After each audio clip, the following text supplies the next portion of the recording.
디모데후서는 무엇을 말하는가? 디모데후서는 바울이 2차로 로마의 마메딘 감옥에 수감되어서 디모데에게 보낸 자신의 최후의 편지이다. 바울은 믿음 안에서 디모데를 아들이라 부르고 있다. 또한 바울은 디모데를 자녀가 아비에게함같이 순종하며 복음을 위하여 수고하는 자라고 하였다. 디모데는 루스라 출신으로 외할머니 로이스와 어머니 유느게로부터 신앙교육을 받았으며 바울의 1차 전도행 때 복음을 듣고 믿음 가운데 행하였으며 형제들에게 칭찬을 받았다. 바울은 2차 전도행 때 디모데에게 할례를 시행하고 그를 따르게 하였다. 디모데는 바울의 3차 전도행 때에도 동행하였다. 바울은 자신의 사역을 위하여 디모데를 베레아 교회와 고린도 교회와 빌립보 교회와 데살로니가 교회, 에베소 교회에 파송하였다. 그래서 디모데는 바울의 편지 곧 고린도후서,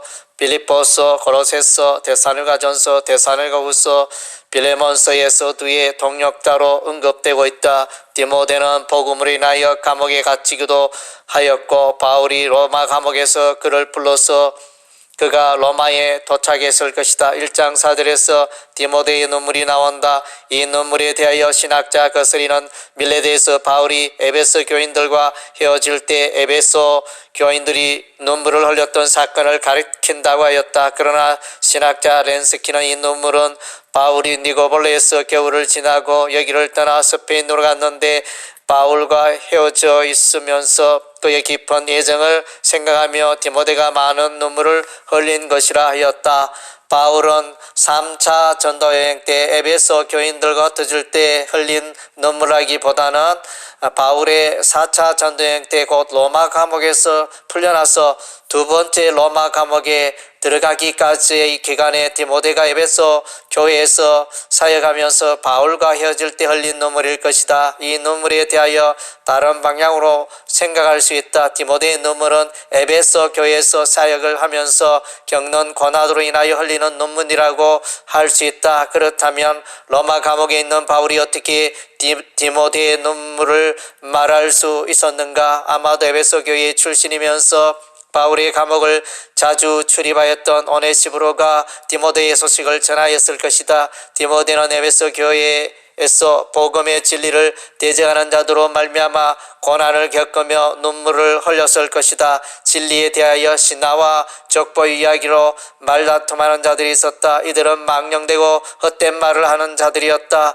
이들은 부활이 이미 지나갔다고 하여 사람들의 믿음을 무너뜨렸다. 후메네와 빌레도는 영의 부활은 인정하나 육체의 부활을 부정하는 이단 영지주의자들이었다. 그러므로 바울은 이러한 문제를 해결하기 위하여 진리의 말씀을 옳게 분별하며 부끄러울 것이 없는 일꾼이 되라고 부탁하고 있었다. 그리고 성경의 중요성을 강조하고 있다. 어려서부터 배운 성경이 지혜를 주며 구원에 이르게 할 것을 말하고 있다. 모든 성경은 하나님의 감동으로 된 것으로 교훈과 책망과 바르게 함과 의로 교육하기에 유익하며 하나님의 사람으로 온전하게 한다고 가르쳤다. 여기에 오늘날 현대교회를 자극하는 표현이 나타난다. 그것은 바울이 디모데에게 고난을 받으라고 명령하는 것이다. 고난을 받으라는 말은 1장 8절과 2장 3절과 4장 5절에 나타난다. 바울에게 있어서 고난은 너무나 익숙하다. 그는 자신의 고난에 대하여 1장 12절과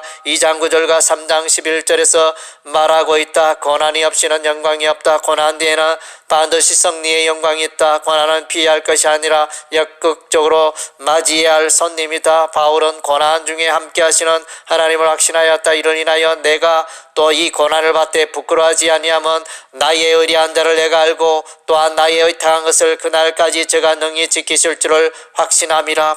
바울은 돌에 맞아 고난당하여 임종하는 스데반의 모습을 현장에서 지켜보았다. 이후에 바울이 루스라에서 복음을 전하다가 돌에 맞아 죽을 뻔하였던 현장을 디모데가 지켜보았을 것이다. 핍박과 고난과 또한 안디옥과 이거노행과 루스라에서 당한 일과 어떠한 핍박 받은 것을 내가 과연 보고 알았거니와 주께서 이 모든 것 가운데서 나를 건지셨느니라. 바울은 1차 전도여행 때 루스라에서 돌에 맞아 죽을 뻔하였던 경험을 한 후에 하나님 나라에 들어가려면 많은 환난을 겪어야 할 것이라고 하였다. 그리고 다시금 바울은 디모데에게 루스드라에서의 환난을 말하면서 무릇 그리스도 예수 안에서 경건하게 살고자 하는 자는 박해를 받으리라 하였다. 바울은 고난에 대하여 하나님의 선한 손길을 확신하였다. 내가 사자의 입에서 건짐을 받았느니라. 주께서 나를 모든 악한 일에서 건져내시고 또 그의 천국에 들어가도록 구원하시리니 바울은 이제 디모데에게 가장 중요한 마지막 부탁을 한다. 그것은 복음의 진리를 가르치고 전파하여 복음의 일꾼을 세우는 일을 계속하라는 것이다. 바울은 이 복음을 위하여 선포자와 사도와 교사로 세우심을 입었다고 말하며 복음을 위한 하나님의 부르심을 상기시키고 있다. 바울은 디모데가 복음의 직무를 충성된 자에게 부탁하여 그가 또 다른 사람에게 가르치며 전파하는 일을 계속하도록 명령하고 있다. 바울은 디모데에게 전도자의 일을 하며 내 직무를 다하라고 하였다. 바울은 디모데에게 너는 말씀을 전파하라. 때를 얻든지 못 얻든지 항상 힘쓰라. 범사의 오래 참음과 가르침으로 경책하며 경계하며 권하라고 명령한다. 바울은 디모데에게 복음의 주인공은 예수 그리스도시며 그가 사망을 피하시고 복음으로서 생명과 썩지 아니할 것을 드러냈음을 강조하고 있다. 바울은 이 복음을 위하여 선한 싸움을 싸우고 달려갈 길을 마치고 믿음을 지켰으며 후로는 의의 면류관을 소유할 것을 말한다.